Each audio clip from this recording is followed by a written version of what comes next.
جتنے کام ہیں اچھے والے دائیں طرف سے شروع کرنے چاہیے، اور کچھ ایسی چیزیں ہیں جن میں بائیں طرف سے ابتدا کرنی چاہیے۔ مثلا مسجد سے باہر نکلتے وقت بیت الخلاء میں داخل ہوتے وقت جو ہے بایاں پاؤں اس سے ابتدا کرنی چاہیے۔ آگے ہے جوتا پہننا جو ہے یہ باعث عزت، شرف، زینت کا عمل ہے، تو اس لیے ہم دائیں طرف سے شروع کرتے ہیں، اور اتارنے میں اس کا الٹ کرنا ہے، اتارنے میں بائیں طرف سے شروع کرنا ہے۔ آگے ہے رسول اللہ صلی اللہ علیہ وسلم کھانے پینے، کپڑا پہننے، وضو کے لیے دائیں ہاتھ کو استعمال کرتے تھے۔ استنجا اور میل کچیل صاف وغیرہ کرنے کے لیے بایاں ہاتھ استعمال کرتے تھے، جیسے کہ دائیں ہاتھ سے ناک میں پانی ڈالا ہے وضو کرتے وقت، اور بائیں ہاتھ کے ساتھ ہم جو ہے ناک کو صاف کر رہے ہیں، اور بائیں ہاتھ کے ساتھ ہی ہم میل کچیل اور استنجا وغیرہ جو ہے کرتے ہیں۔ سنن دارمی وغیرہ کے اندر روایت موجود ہے۔ آگے ہے سیدہ عائشہ صدیقہ رضی اللہ تعالی عنہا سے روایت ہے کہ رسول اللہ صلی اللہ علیہ وسلم دائیں ہاتھ استعمال کرنے سے محبت رکھتے تھے۔ اللہ کے نبی صلی اللہ علیہ وسلم کو دائیں ہاتھ استعمال کرنا پسند تھا۔ دائیں ہاتھ سے چیزیں لیتے اور دائیں ہاتھ کو ہی اختیار کرتے۔ اگر ہمیں کوئی چیز پکڑا رہا ہے تو اگر وہ بائیں سے پکڑا رہا ہے تو ہم اسے کہہ سکتے ہیں کہ بھئی دائیں ہاتھ سے پکڑا۔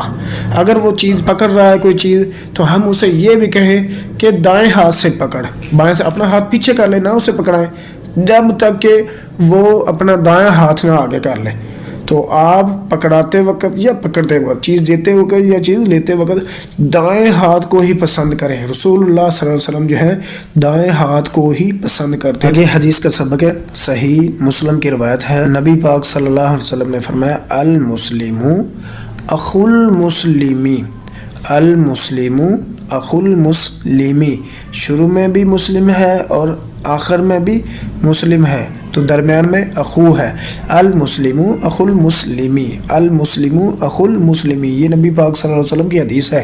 نبی پاک نے فرمایا المسلم اخو المسلم، تو نبی پاک صلی اللہ علیہ وسلم نے فرمایا مسلمان مسلمان کا بھائی ہے، مسلمان مسلمان کا بھائی ہے۔ اس کی عربی المسلم اخو المسلمی، المسلم اخو المسلمی، مسلمان مسلمان کا بھائی ہے، مسلمان مسلمان کا بھائی ہے۔ تو انسان کو چاہے سگا بھائی نہیں بھی ہے لیکن رسول اللہ صلی اللہ علیہ وسلم نے اسے بھائی قرار دیا ہے، تو بھائی اپنے بھائی پر ظلم نہیں کرتا، زیادتی نہیں کرتا، اس کے مال میں دھوکہ فریب نہیں کرتا، مال کی بھی حفاظت کرتا ہے، جان کی بھی حفاظت کرتا ہے، عزت کی بھی حفاظت کرتا ہے۔ عربی بول چال کا سبق ہے، تمرین کا ترجمہ ہوتا ہے مشق۔ مرد کو کہنا تو جواب دے تو اس کو کہیں گے عجیب، اگر عورت کو کہنا ہو تو کہیں گے عجیبی، تو جواب دے عجیب، جواب دے مشافاتن، مشافتن زبانی ہوتا ہے، و کتابتن اور تحریری مطلب لکھ کر، عجیب مشافاتن و کتابتن زبانی اور لکھ کر جواب دے کہ حل ہذہ مدرستن، حل ہذہ مدرستن، کیا یہ مدرسہ مطلب اسکول ہے؟ تو جواب اس کا آئے گا، آپ نے اس کا جواب دینا ہے نعم ہذہ مدرستن، باقی آپ نے یہ جو ہے نا آخر میں یہ لگا دینی نعم ہذہ مدرستن، ہاں یہ مدرسہ ہے مطلب اسکول ہے۔ آگے سوال ہے اس کے متعلق، تو سوال ہے کہ حل ہذہ دواتن، حل ہذہ دواتن، کیا یہ دوات ہے؟ تو اس کا جواب اگر ہاں میں ہے تو نعم کہیں گے، تو جواب کیا ہوگا نعم ہذہ، باقی یہی آپ نے لگا دینا نعم ہذہ دواتن۔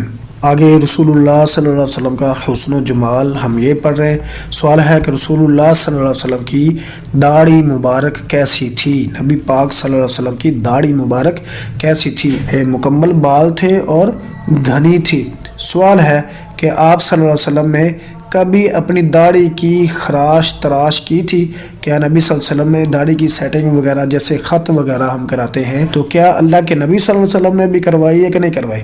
جواب ہے نہیں، کبھی بھی آپ صلی اللہ علیہ وسلم نے ایسا عمل نہیں کیا، داڑھی کو خراش تراش جو ہے کا خط وغیرہ نبی پاک صلی اللہ علیہ وسلم نے نہیں کی، تو بلکہ آپ صلی اللہ علیہ وسلم کی داڑھی جو ہے سینے پر پھیلی ہوئی تھی. نبی پاک صلی اللہ علیہ وسلم کی داڑھی جو ہے بڑی تھی, سینے کو بھر دیا کرتی تھی. سوال ہے کہ آپ صلی اللہ علیہ وسلم کی امت میں سے کسی مرد کو داڑھی کٹوانے کی اجازت ہے؟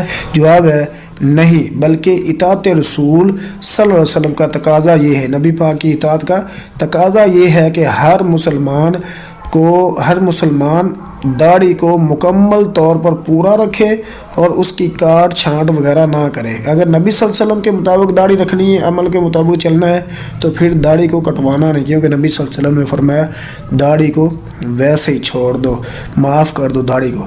آگے سوال ہے کہ آپ صلی اللہ علیہ وسلم اپنی بچہ داڑھی جو ہوتی ہے, ایک داڑھی بڑی ہوتی ہے, ایک نیچے والے ہونٹ سے تھوڑی سی نیچے چھوٹی سی داڑھی ہوتی ہے, اس کو بچہ داڑھی بھی کہتے ہیں لوگ. تو آپ صلی اللہ علیہ وسلم میں بچہ داڑھی جو ہے, کیا آپ صلی اللہ علیہ وسلم اسے بھی کاٹتے تھے یا نہیں کاٹتے تھے؟ جی نہیں, نچلے ہونٹ کے نیچے بچہ داڑھی جو ہے بال مکمل اور سفید اور سیاہ رنگ کے تھے. یہ ہے عام طور لوگوں کو دیکھا ہوگا, وہ باقی داڑھی تو پوری رکھ لیتے ہیں, تو جو بچہ داڑھی ہوتی ہے چھوٹی داڑھی نیچے والے ہونٹ کے نیچے تھوڑی سی داڑھی ہوتی ہے, اس کو کٹوا لیتے ہیں. بے اللہ کے نبی صلی اللہ علیہ وسلم نے اسے بھی کبھی نہیں کاٹا, اس کے بھی بال جو ہیں سفید اور سیاہ ہوا کرتے تھے, تو داڑھی نہیں کٹوانے.